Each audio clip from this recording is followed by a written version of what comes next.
જય શ્રી કૃષ્ણ. કેમ છો બધા? તો આજે આપણે બનાવીશું મસ્તીની એવી લોટવાળી મેથીની ભાજી. તો પહેલા અહીં આપણે લસણ, લાલ મરચું અને મીઠુંને સરસ રીતે ક્રશ કરી લીધા છે અને પછી આપણે અહીંયા મેથીની ભાજી અને થોડી એમાં કોથમીર નાખી સુધારી અને ધોઈ લીધી છે.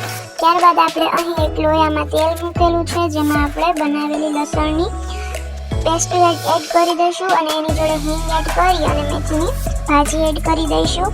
ત્યારબાદ આપણે એને થોડી વાર માટે આવી રીતના શોધીશું અને પછી આપણે તેમાં હળદર, લાલ મરચું અને મીઠું એડ કરી દઈશું અને ત્યારબાદ અહીં મેં ટમેટા એડ કરેલા છે સુધારેલા, તમે ખમણેલા પણ એડ કરી શકો છો. પછી આપણે આને સરખી રીતે મિક્સ કરી અને થોડીક વાર માટે ચડવા માટે રાખી દઈશું.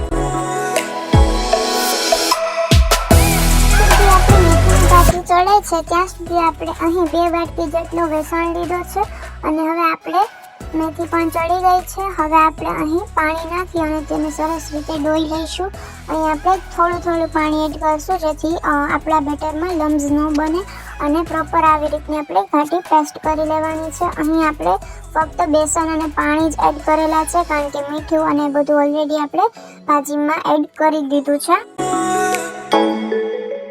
આપણે ભાજી છે એ સરસ રીતે એકદમ ઉકળે છે. હવે આપણે એમાં આપણી પેસ્ટ એડ કરી અને પ્રોપર રીતે જલ્દીથી હલાવી લેવાનું અને આપણી મસ્ત મેથીવાળી ભાજી બનીને તૈયાર છે. હવે આપણે એને થોડી વાર માટે ઢાંકી દઈશું અને જેમ કે તમે જોઈ શકો છો હવે તમે આને રોટલો, રોટલી જેની જોડે તમારે સર્વ કરવું હોય તેની જોડે સર્વ કરી શકો છો. તો હવે તમારે નેક્સ્ટ કઈ રેસિપીને વિડીયો જોઈએ છે તે પણ કમેન્ટમાં જરૂરથી જણાવજો. મળીશું આવા જ એક નવા વિડીયો સાથે. ત્યાં સુધી બધાને મારા જય શ્રી કૃષ્ણ.